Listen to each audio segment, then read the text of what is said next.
जय श्री कृष्ण। भगवद गीता भूमिका और क्या क्या भगवद गीता में बताया गया है। अतएव भगवद गीता में हम पाएंगे कि भगवान ही पूर्ण है, जिनमें परम नियंता, नियंत्रित जीव, दृश्य जगत, शाश्वत काल तथा कर्म सन्निहित है। और इन सब की व्याख्या इसके मूल पाठ में की गई है। ये सब मिलकर परम पूर्ण का निर्माण करते हैं और यही परम पूर्ण, परम ब्रह्म या परम सत्य कहलाता है। यही परम पूर्ण तथा परम सत्य पूर्ण पुरुषोत्तम भगवान श्री कृष्ण है। सारी अभिव्यक्तियां उनकी विभिन्न शक्तियों के फलस्वरूप हैं। वे ही पूर्ण हैं। भगवद गीता में यह भी बताया गया है कि ब्रह्म भी पूर्ण परम पुरुष के अधीन है। ब्रह्म सूत्र में ब्रह्म की विशद व्याख्या सूर्य की किरणों के रूप में की गई है। निर्विशेष ब्रह्म भगवान का प्रभामय किरण समूह है। निर्विशेष ब्रह्म पूर्ण ब्रह्म की अपूर्ण अनुभूति है और इसी तरह परमात्मा की धारणा भी है। 15वें अध्याय में यह देखा जाएगा कि भगवान पुरुषोत्तम निर्विशेष ब्रह्म तथा परमात्मा की आंशिक अनुभूति से बढ़कर हैं। भगवान को सच्चिदानंद विग्रह कहा जाता है। ब्रह्म संहिता का शुभारंभ इस प्रकार से होता है। ईश्वरः परमः कृष्णः सच्चिदानंद विग्रह अनादिरादिर गोविंद सर्व कारण कारणम। गोविंद या कृष्ण सभी कारणों के कारण हैं। वे ही आदि कारण हैं और सत, चित तथा आनंद के रूप हैं। निर्विशेष ब्रह्म उनके सत शाश्वत स्वरूप की अनुभूति है। परमात्मा सतचित शाश्वत ज्ञान की अनुभूति है, परंतु भगवान कृष्ण समस्त दिव्य स्वरूपों की अनुभूति हैं। सतचित आनंद के पूर्ण विग्रह हैं। अल्पज्ञानी लोग परम सत्य को निर्विशेष मानते हैं, लेकिन वे हैं दिव्य पुरुष और इसकी पुष्टि समस्त वैदिक ग्रंथों में हुई है। जिस प्रकार हम सभी जीव हैं और हम सब की अपनी अपनी व्यष्टि सत्ता है, उसी प्रकार परम सत्य भी अंततः व्यक्ति हैं और भगवान की अनुभूति उनके पूर्ण स्वरूप में समस्त दिव्य लक्षणों की ही अनुभूति है। यह पूर्णतया रूप विहीन निराकार नहीं है। यदि वह निराकार है या किसी अन्य वस्तु से घटकर है तो वह पूर्ण नहीं हो सकता। जो पूर्ण है उसे हमारे लिए अनुभवगम्य तथा अनुभवातीत हर वस्तुओं से युक्त होना चाहिए, अन्यथा वह पूर्ण कैसे हो सकता है। पूर्ण भगवान में अपार शक्तियां हैं।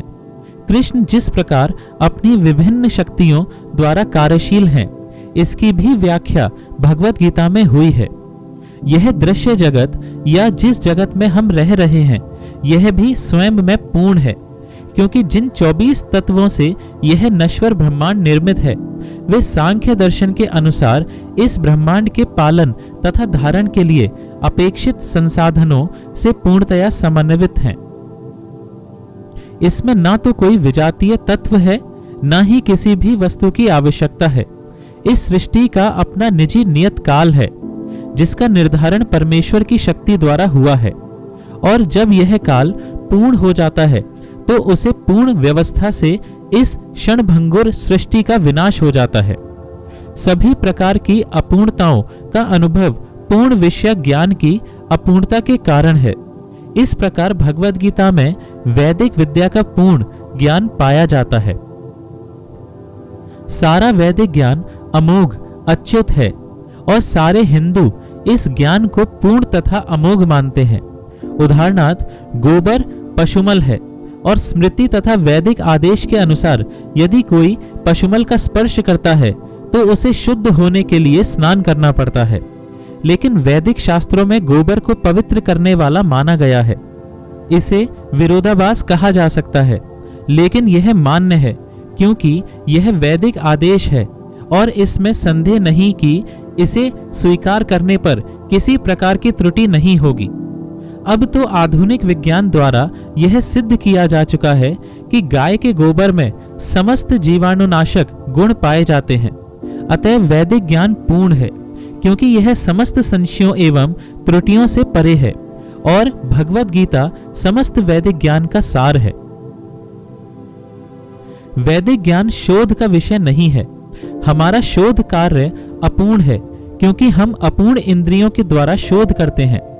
हमें पहले से चले आ रहे पूर्ण ज्ञान को परंपरा द्वारा स्वीकार करना होता है, जैसा कि भगवद गीता में कहा गया है।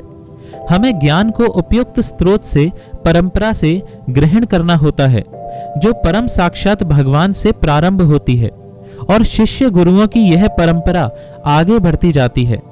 छात्र के रूप में अर्जुन भगवान कृष्ण से शिक्षा ग्रहण करता है, और उनका विरोध किए बिना वह कृष्ण की सारी बातें स्वीकार कर लेता है।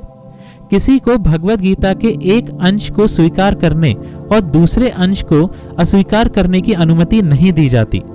हमें भगवद गीता को बिना किसी प्रकार की टिप्पणी, बिना घटाए बढ़ाए तथा विषय वस्तु में बिना किसी मनोकल्पना के स्वीकार करना चाहिए। गीता को वैदिक ज्ञान की सर्वाधिक पूर्ण प्रस्तुति समझना चाहिए। वैदिक ज्ञान दिव्य स्तोत्रों से प्राप्त होता है, और स्वयं भगवान ने पहला प्रवचन किया था। भगवान द्वारा कहे गए शब्द अपौरुषेय कहलाते हैं, जिसका अर्थ है कि वे 4 दोषों से युक्त संसारी व्यक्ति द्वारा कहे गए पौरुषेय शब्दों से भिन्न होते हैं। संसारी पुरुष के दोष हैं, वह त्रुटियां अवश्य करता है, वह अनिवार्य रूप से भ्रमित होता है, उसमें धोखा देने की प्रवृत्ति होती है, वह अपूर्ण इंद्रियों के कारण सीमित होता है। इन 4 दोषों के कारण मनुष्य सर्वव्यापी ज्ञान विषयक पूर्ण सूचना नहीं दे पाता। ऐसे दोषपूर्ण व्यक्तियों द्वारा वैदिक ज्ञान प्रदान नहीं किया जाता। इसे पहले प्रथम सृष्ट जीव ब्रह्मा के हृदय में प्रदान किया गया। फिर ब्रह्मा ने इस ज्ञान को अपने पुत्रों तथा शिष्यों को उसी रूप में प्रदान किया जिस रूप में उन्हें भगवान से प्राप्त हुआ था। भगवान पूर्ण है, और उनका प्रकृति के नियमों के वशीभूत होने का प्रश्न ही नहीं उठता। अतएव मनुष्य में इतना समझने की बुद्धि होनी ही चाहिए कि भगवान ही इस ब्रह्मांड की सारी वस्तुओं के एकमात्र स्वामी हैं।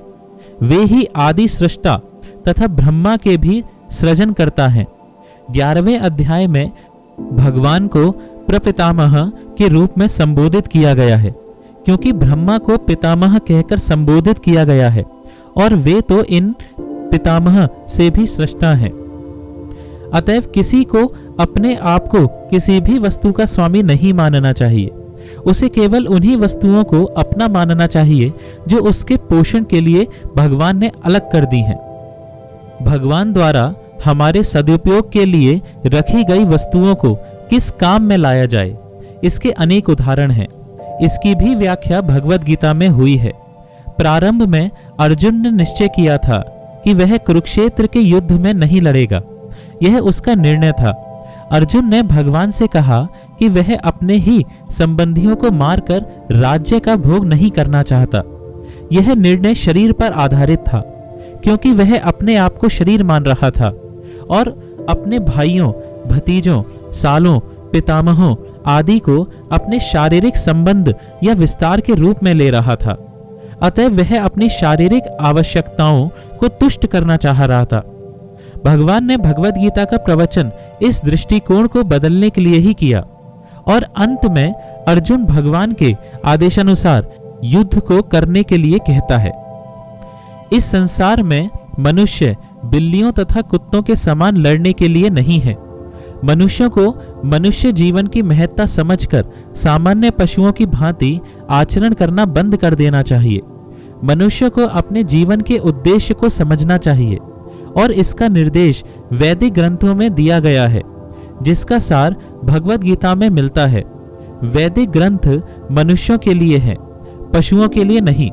एक पशु दूसरे पशु का वध करे तो कोई पाप नहीं लगता, लेकिन यदि मनुष्य अपनी अनियंत्रित स्वादेंद्रिय की तुष्टि के लिए पशु वध करता है तो वह प्रकृति के नियम को तोड़ने के लिए उत्तरदायी है।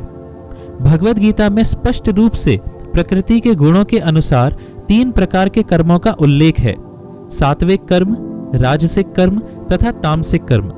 इसी प्रकार आहार के भी 3 भेद हैं: सात्विक आहार, राजसिक आहार तथा तामसिक आहार। इन सब का विशद वर्णन हुआ है।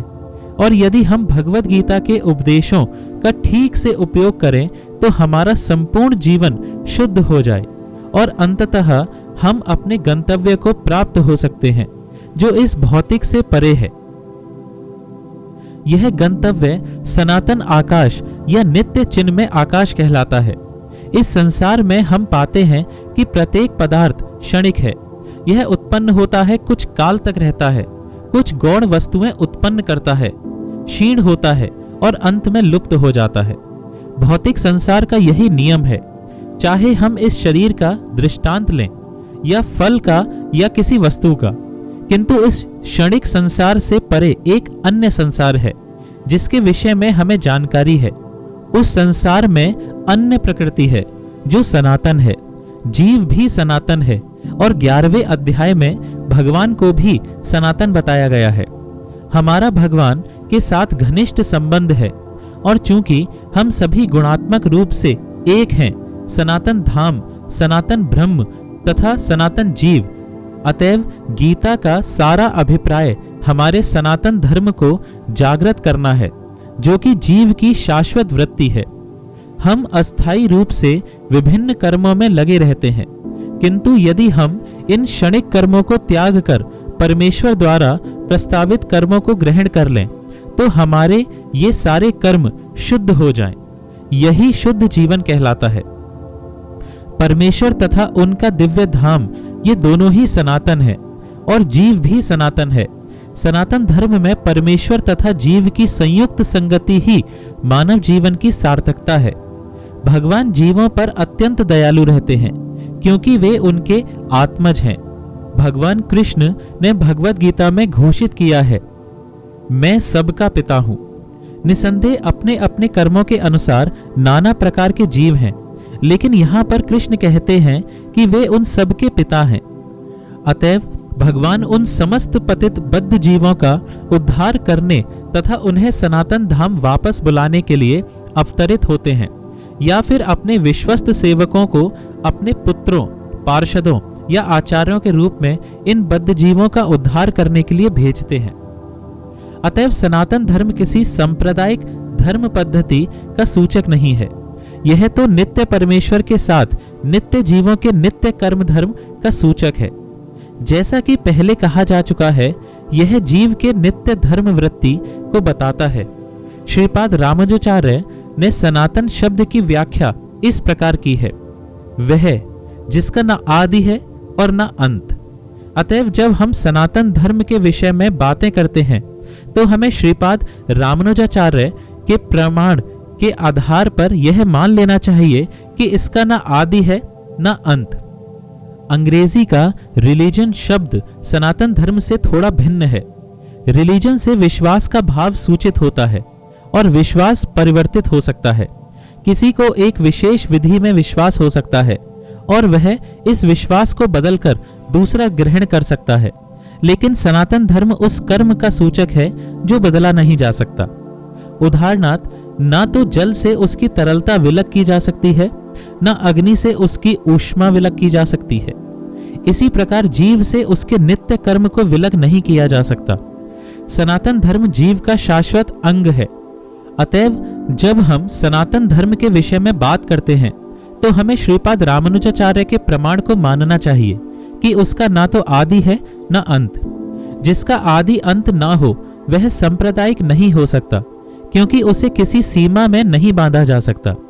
जिनका संबंध किसी संप्रदाय से होगा वे सनातन धर्म को भी सांप्रदायिक मानने की भूल करेंगे। किंतु यदि हम इस विषय पर गंभीरता से विचार करें और आधुनिक विज्ञान के प्रकाश में सोचें तो हम सहज ही देख सकते हैं कि सनातन धर्म विश्व के समस्त लोगों का ही नहीं अपितु ब्रह्मांड के समस्त जीवों का है।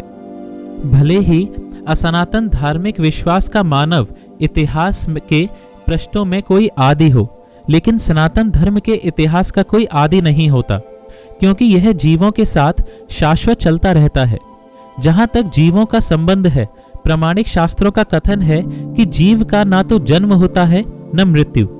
गीता में कहा गया है कि जीव ना तो कभी जन्मता है और ना कभी मरता है, वह शाश्वत तथा अविनाशी है और इस क्षणभंगुर शरीर के नष्ट होने के बाद भी रहता है। सनातन धर्म के स्वरूप के प्रसंग में हमें धर्म की धारणा को संस्कृत की मूल धातु से समझना होगा। धर्म का अर्थ है जो पदार्थ विशेष में सदैव रहता है। हम यह निष्कर्ष निकालते हैं कि अग्नि के साथ ऊष्मा तथा प्रकाश सदैव रहते हैं। ऊष्मा व प्रकाश के बिना अग्नि शब्द का कोई अर्थ नहीं होता। इसी प्रकार हमें जीव के उस अनिवार्य अंग को ढूंढना चाहिए जो उसका चिर सहचर है। यह चिर सहचर उसका शाश्वत गुण है और यह शाश्वत गुण ही उसका नित्य धर्म है।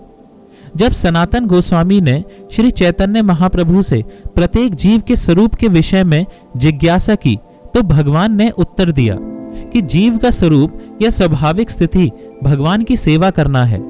यदि हम महाप्रभु के इस कथन का विश्लेषण करें तो हम देखेंगे कि एक जीव दूसरे जीव की सेवा में निरंतर लगा हुआ है। एक जीव दूसरे जीव की सेवा कई रूपों में करता है। ऐसा करके जीव जीवन का भोग करता है। निम्न पशु मनुष्यों की सेवा करते हैं, जैसे सेवक अपने स्वामी की सेवा करते हैं। एक व्यक्ति अपने स्वामी ब की सेवा करता है और ब अपने स्वामी स की तथा स अपने स्वामी द की। इस प्रकार हम देखते हैं कि एक मित्र की सेवा करता है, माता पुत्र की सेवा करती है, पति पत्नी की सेवा करता है। यदि हम इसी भावना से खोज करते चलें तो पाएंगे कि समाज में ऐसा भी अपवाद नहीं है जिसमें कोई जीव सेवा में न लगा हो। एक राजनेता जनता के समक्ष अपनी सेवा करने की क्षमता का घोषणा पत्र प्रस्तुत करता है। फलतः मतदाता उसे यह सोचते हुए मत देते हैं कि वह समाज की महत्वपूर्ण सेवा करेगा। दुकानदार अपने ग्राहक की सेवा करता है और कारीगर पूंजीपतियों की सेवा करते हैं। पूंजीपति अपने परिवार की सेवा करता है और परिवार शाश्वत जीव की शाश्वत सेवा क्षमता से राज्य की सेवा करता है। इस प्रकार हम देख सकते हैं कि कोई भी जीव अन्य जीव की सेवा करने से मुक्त नहीं है। अतएव हम निष्कर्ष निकाल सकते हैं कि सेवा जीव की चिर सहचरी है और सेवा करना जीव का शाश्वत सनातन धर्म है। तथापि मनुष्य काल तथा परिस्थिति विशेष के प्रसंग में एक विशिष्ट प्रकार के विश्वास को अंगीकार करता है और इस प्रकार वह अपने को हिंदू, मुसलमान, ईसाई, बौद्ध या किसी अन्य संप्रदाय का मानने वाला बताता है। ये सभी उपाधियां सनातन धर्म नहीं है। एक हिंदू अपना विश्वास बदलकर मुसलमान बन सकता है या एक मुसलमान अपना विश्वास बदलकर हिंदू बन सकता है या कोई ईसाई अपना विश्वास बदल सकता है इत्यादि। किंतु इन सभी परिस्थितियों में धार्मिक विश्वास में परिवर्तन होने से अन्यों की सेवा करने का शाश्वत धर्म वृत्ति प्रभावित नहीं होता। हिंदू, मुसलमान या ईसाई समस्त परिस्थितियों में किसी न किसी के सेवक हैं। अतएव किसी विशेष विश्वास को अंगीकार करना अपने सनातन धर्म को अंगीकार करना नहीं है। सेवा करना ही सनातन धर्म है। वस्तुतः भगवान के साथ हमारा संबंध सेवा का संबंध है। परमेश्वर परम भोक्ता है और हम सारे जीव उनके सेवक हैं। हम सब उनके भोग सुख के लिए बने हैं और यदि हम भगवान के साथ उस नित्य भोग में भाग लेते हैं तो हम सुखी बनते हैं। हम किसी अन्य प्रकार से सुखी नहीं हो सकते। स्वतंत्र रूप से सुखी बन पाना संभव नहीं। जिस प्रकार शरीर का कोई भी भाग उदर से सहयोग किए बिना सुखी नहीं रह सकता, परमेश्वर की दिव्य प्रेमा भक्तिमय सेवा किए बिना जीव सुखी नहीं हो सकता। भगवद गीता में विभिन्न देवों की पूजा या सेवा करने का अनुमोदन नहीं किया गया है। उसमें कहा गया है, जिनकी बुद्धि भौतिक इच्छाओं द्वारा मारी गई है वे देवताओं की शरण में आ जाते हैं और वे अपने अपने स्वभावों के अनुसार पूजा के विशेष विधि विधानों का पालन करते हैं। यहाँ यह स्पष्ट कहा गया है कि जो काम वासना द्वारा निर्देशित होते हैं वे भगवान कृष्ण की पूजा न करके देवताओं की पूजा करते हैं। जब हम कृष्ण का नाम लेते हैं तो हम किसी सांप्रदायिक नाम का उल्लेख नहीं करते। कृष्ण का अर्थ है सर्वोच्च आनंद और इसकी पुष्टि हुई है कि परमेश्वर समस्त आनंद के आगार हैं। हम सभी आनंद की खोज में लगे रहते हैं। भगवान की ही भांति जीव चेतना से पूर्ण है और सुख की खोज में रहते हैं। भगवान तो नित्य सुखी हैं और यदि जीव उनकी संगति करते हैं, उनके साथ सहयोग करते हैं, तो वे भी सुखी बन जाते हैं। भगवान इस मृत्यु लोक में सुख से पूर्ण अपनी वृंदावन लीलाएं प्रदर्शित करने के लिए अवतरित होते हैं। अपने गोप मित्रों के साथ, अपनी गोपिका सखियों के साथ, वृंदावन के अन्य निवासियों के साथ तथा गायों के साथ उनकी लीलाएं सुख से ओतप्रोत हैं। वृंदावन की सारी जनता कृष्ण के अतिरिक्त अन्य किसी को नहीं जानती थी।